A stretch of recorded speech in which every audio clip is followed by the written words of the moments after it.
December 9 నుండి మహిళలకు ఉచితంగా బస్సు ఇచ్చేటువంటి సందర్భంలో ఈ సౌకర్యం వల్ల తెలంగాణ వ్యాప్తంగా అక్కా చెల్లెలందరికీ అనేక రకాలుగా ఉపయోగపడుతూ ఉంది.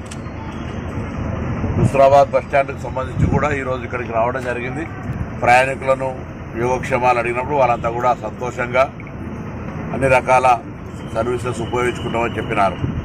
కొంత ఆర్టీసీ నా కుటుంబ సభ్యులు ఆర్టీసీ మంత్రిగా వాళ్ళ యొక్క యోగక్షేమాలు అడిగినప్పుడు కూడా కొంత మహిళలకు సంబంధించి 50 సంవత్సరాల పైబడ్డటువంటి వాళ్ళ కొంత స్పెషల్ ఆఫ్ డ్యూటీలకు సంబంధించి కొంచెం చెప్తా ఉన్నారు.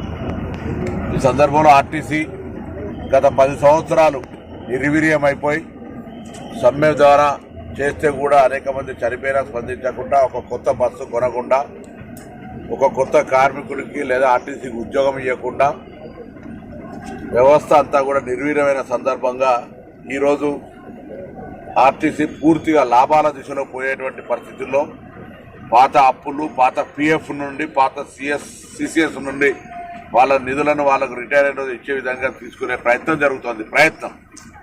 ఇటువంటి సందర్భంలో కొంత సమ్మెకు అనేటువంటి మాట చెప్తున్నటువంటి సందర్భంలో గౌరవ ముఖ్యమంత్రి గారు మొన్న స్పష్టంగా చెప్పినారు, ఈ ప్రభుత్వం ప్రజాపాలన ప్రభుత్వం, ఏదైనా చర్చ ద్వారా సమస్య ద్వారా పరిష్కారం చేయడానికి సిద్ధంగా ఉన్నాం. మీరు మా మంత్రి గారు ఎప్పుడైనా కలవచ్చు, మీకు సమస్య పరిష్కారానికి సంబంధించినటువంటి మార్గం తలుపులు తెరిచినాయని చెప్పి వాళ్ళు కూడా కొంతమంది మేము కూడా చర్చలకు సిద్ధమన్నారు. నేను రవాణా శాఖ మంత్రిగా వారందరినీ ఎప్పుడైనా వాళ్ళ వీళ్ళని బట్టి నేను 5-6 తేదీలలో హైదరాబాద్లో ఉంటా.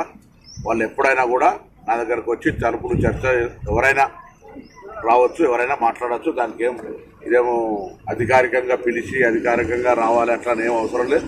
సమస్యలు ఉంటే ఇంతకుముందు కూడా మేము పిఎఫ్ ఇచ్చినాం, మేము వాళ్ళకు సంబంధించినటువంటి డిఏలకు సంబంధించి, డిఏ పెంపుకు సంబంధించి, బాండ్స్కు సంబంధించి, కారుణ్య నియామకాలకు సంబంధించి మా యొక్క ముఖ్య ఉద్దేశం ఈ ప్రజాపాలన రేవంత్ రెడ్డి గారి నాయకత్వంలో మా ముఖ్య ఉద్దేశం ప్రజా రవాణా వ్యవస్థ బాగుండాలి.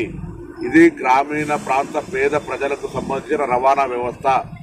అందుకే కొత్త బస్సులు కొంటా ఉన్నాం, కొత్త నియామకాలు చేపడతా ఉన్నాం, కారుణ్య నియామకాలు ఇస్తా ఉన్నాం, కార్మికుల సంక్షేమానికి సంబంధించినటువంటి పాత డిఏలు ఇస్తా ఉన్నాం, బాండ్స్ ఇస్తా ఉన్నాం. అన్ని రకాల అంశాలను పరిష్కరిస్తాం. ఇంకేమైనా మిగిలి ఉంటే కూడా అవన్నీ సంస్థ పరంగా ఇవ్వడానికి సంబంధిత మంత్రిగా మేము సిద్ధం.